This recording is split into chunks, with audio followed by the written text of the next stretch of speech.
Ito ang mainit na balita at trending ngayon sa mundo ng social media. Jonathan Morales, may panibagong pasabog at dawit nga dito ang First Lady Marcos. Ano nga ba ang dahilan?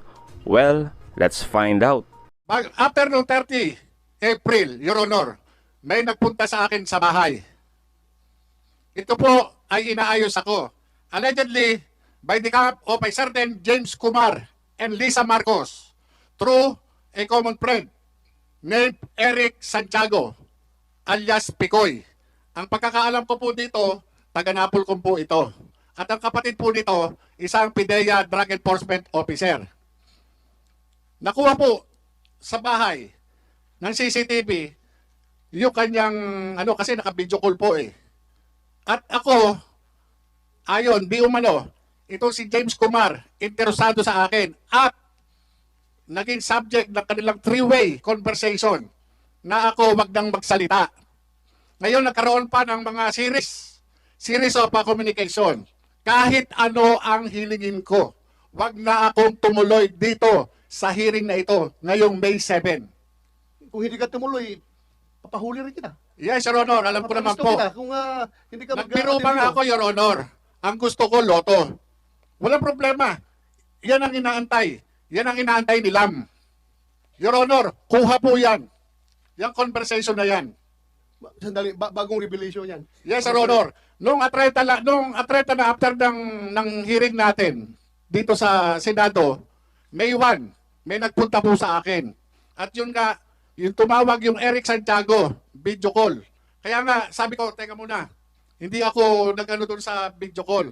Yung nga sinasabi, yung certain Kumar, James Kumar, allegedly, yung Bombay, sabi nga Bombay. Sabi ko, ano kinalaman ng Bombay? Ba't ako kakausapin ng Bombay? Hindi ko po kilala itong James Kumar na to. Kilala ko yan.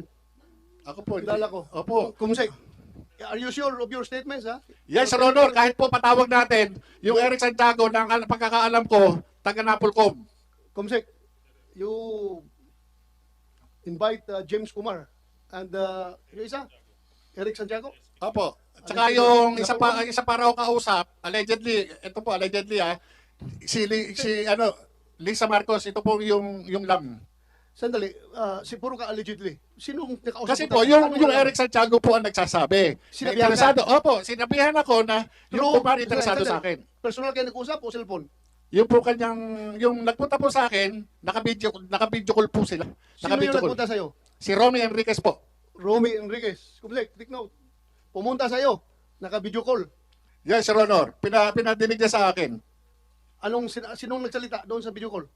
Yung pong si Eric Santiago. Anong sabi ni Eric Santiago? Ayun, interesado raw sa akin si James Kumar. Ang gusto pa nga, Your Honor, kausapin ako kung saan ko gusto sa labas. Ang sabi ko naman, hindi, dito na lang sa bahay, dito ako kausapin. Ngayon, bumalik sa kanya ng usap, itong si Picoy o si Eric Santiago, at sinabi, teka muna, baka raw puro tantad ng CCTV yung bahay doon. Mahirap. So, na-cover ng CCTV mo yung pagpasok ni yung nagdala ng cellphone, nakakausapin ka? Yes, Sir Honor. Nandun. Andun sa Nakuha CCTV? po, nandun kami sa dining eh. Sa dining po namin, meron po CCTV doon. Kaya kapit po.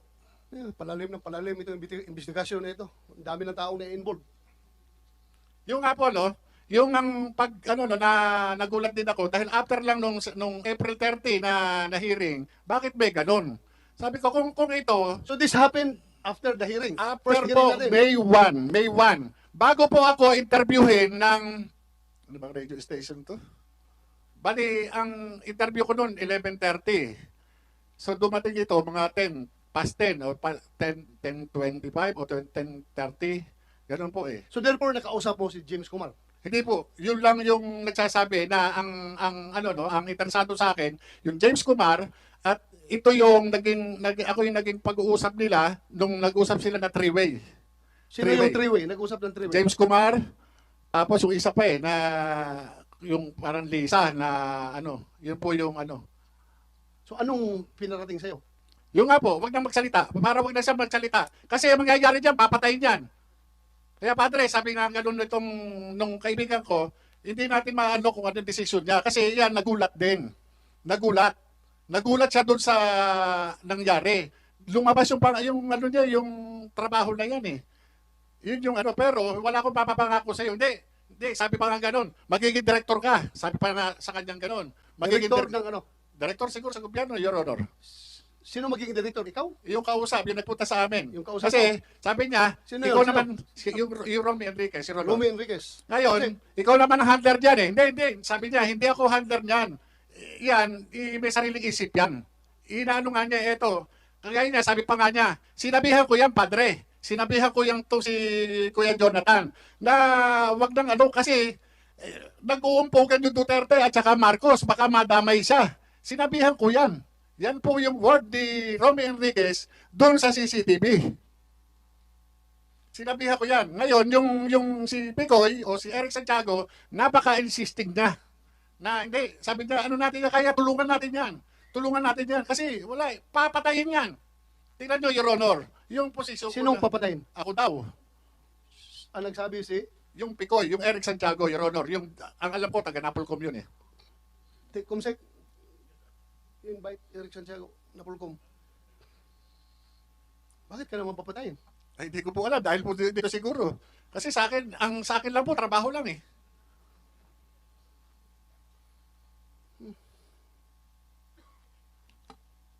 Mr. Chair, if I may. Yes, go ahead. Mabalik ko lang dun sa pag-misrepresent mo sa pagpasok mo sa PIDEA. Yes, Your Honor. Okay. Ito yung sinabit mong mga dokumento sa PIDEA na sinasabi mo during those dates, investigador ka, VIP security, what, so and so forth. Wala kang nilagay na you were dropped from the PNP and you were dismissed from the PNP. Your Honor, yun po yung allegation na lang ng PIDEA sa ngayon. Noong panahon po ng recruitment process, na-comply ko po lahat yan. You never wrote in the in your PDS, yung parang personal data sheet, that you were dropped from the roles of the PNP. Your Honor, You were dismissed from Your the Honor, service. merong pinasubmit sa akin, may pinakomply nga po, yung PIDEA recruitment, pinakomply po lahat sa akin. Na-comply ko po lahat yan. Ano pinakomply sa'yo? Lahat po ng mga lacking na documents. Halimbawa, lumabas sa background investigation, halimbawa, may ganito, may lacking ako. Pinakomply naman po, ito, may ganyan, alam mo ba to? Eh, hindi ko po alam. Kung ngayon, alam ko na, inayos po yan. Yung ginagawa po nila sa akin, na hinahanapan ako ng kasiraan, nagtataka po ako. Sa halip, na yung subject na sinasabi ko sa kanya, sinulatan ko po si General Lasso, Your Honor eh. Magmula nung matanggap ko yung information na yan, galing kay Mr. Dave Curioso noong April 2, nag-antay po ako ng anong mangyayari. So kaya nung wala akong matanggap na anumang paabiso galing sa PIDEA para tangin ako, formal po akong sumulat sa PIDEA noong April 7 para po maliwanagan po kung ano man yung gusto yung nalalabuan sila. Sa katunayan, ito po yun, no?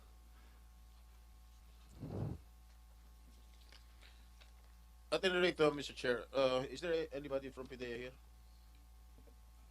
May represent. Yes, Your Honor. I'd like to request that you submit before the committee the PDS and other documents of We this have a copy of the gentleman PDS, Your Honor. In fact, in the last hearing, when he was hired. Meron na? we have a copy of the PDS now, Your Honor. Can we have a copy? In fact, this was discussed, this was shown. A part of it was shown in the last hearing. During the last hearing? Yes, sir. We have a slide for that, Your Honor. Oh, The because I was portion not that you're present mentioning. and I was not able to follow the proceedings last hearing. But at any rate, bilang isang dating ahente Ginoong Morales, Yes, Your Honor. sa pag-conduct ba ng casing at surveillance o anumang anti-illegal drug operation, kanino ko ba dapat magpaalam? Usually, Your Honor, sa opisina, normal naman yan eh.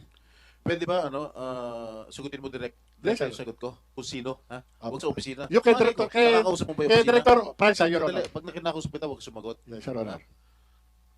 You answer me direct to the point. Yes, Kanino Your ka Honor. nagpaalam?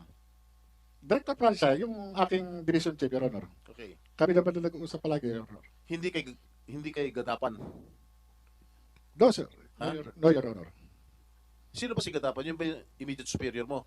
Deputy Director General Deputy for Director Operation, Your General. Honor. Sino yung sinabihan mong kanino ka nagpapaalam? Kay Director Francia po. Director Francia. Okay. Tama ba yun? Sa'yo siya nagpapaalam?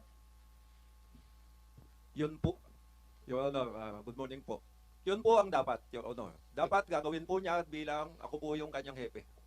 So nagpapaalam siya sa'yo pag meron siyang iko-conduct ng mga casing o surveillance o anumang anti-illegal operation, drug operation? Ah, Napaalam siya? Matagal na po yun, Your Honor. Pero meron siyang mga bagay na pinapaalam. Anong Ah. mga bagay na pinapaalam niya? Halimbawa po, Your Honor, meron siyang informante at gusto niyang i-validate yung information na binibigay ng informante, dapat po siya magpaalam sa akin. Para po ipapaalam namin sa aming director. Si Gadapan. Hindi pa po siya, sir, Your Honor. Yung may director pa po yung Intelligence and Investigation Service bago po pumunta kay ASEC Gadapan. Correct. Gaano siya kadalas magpaalam sa'yo? Your Honor, pagpasensyahan niyo na po, hindi ko na po maalala dahil po matagal na po eh. Are you still connected with the PDEA Yes, Your Honor. as we speak? Yes, Your Honor. Alright. Ano sa pagkakilala mo dito kay Ginoong Morales? Noon pong magkakasama kami niyan, isa po siyang magaling na investigador. Hmm. Kaso nga lang po, noon lang pong last hearing, doon ko lang po nalaman na yung kanyang PDS ay meron pala siyang hindi na-disclose. At medyo, dati po sampalataya ako sa kanya, pero ngayon hindi na eh. Kasi po madami po siyang sinasabi na ina-assume lang niya. Nag-a-assume siya. Sa paniniwala niya, yun ang totoo, pero hindi naman. Ganun po pagkakakilala sa So kanya. para sa iyo, sira na yung kanyang kredibilidad. Tama po ba? Yes, Your Honor. Katulad po ng itong nagiging subject po ng inquiry na ito. Dapat po pinaalam niya po yun sa akin. At dapat naman, ako ay ipapaalam ko sa direktor namin. Tapos yung direktor namin ang dapat kakausap kay ASEC Gadapan. Ganun po dapat eh. Tapos si ASEC Gadapan, dapat siya naman po ang makikipag-usap sa aming Director General. Ganun po yung chain of command na dapat sundin. Sandali, paano na-disapprove ni Gadapan yung operations kung hindi dumaan sa'yo? Yun na nga po, Your Honor, hindi po dumaan sa akin. At saka Morales, sa aming direktor. paano na-disapprove ni Gadapan yung operations mo kung hindi dumaan sa kanya? Your Honor, ako ay naiintindihan ko yung pinanggagalingan ni Director Francia. Dahil kung magsasabi siya ng totoo, yung mga nganib yung kanyang posisyon. Your Honor, ganito, no? Hindi po pwede na hindi alam ni Director Francia yung trabaho namin. Kasi siya yung direktang boss ko. Ngayon, yung kay ASEC Gadapan, nalaman ko yan na talagang pinahol talaga dahil sa kanya mismo, siya mismo. Ngayon, itong si Director Francia, Siya mismo. Sino siya mismo? si ASEC Gadapan. Ito si Director Francia, Your Honor, kung mapapalikan po natin noong nakarang hearing, sinasabi niya, hindi kami nagkausap sa telepono sa pamamagitan nitong si Dave Curioso. Ang sabi ko pa nga sa kanya nung magpadala ako ng sulat kay kay DG Lasso, no. Ang sabi pa nga, sabi ni Tata Abe, I am referring to Director Francia. Sana hindi ka nalang nagpadala ng sulat kasi hindi naman pinansin ni DG. Kaya Anyway, I will, may separate question na ako dyan in relation to your conversation, Morales, Curioso, and Francia. Later, I will ask you later about that.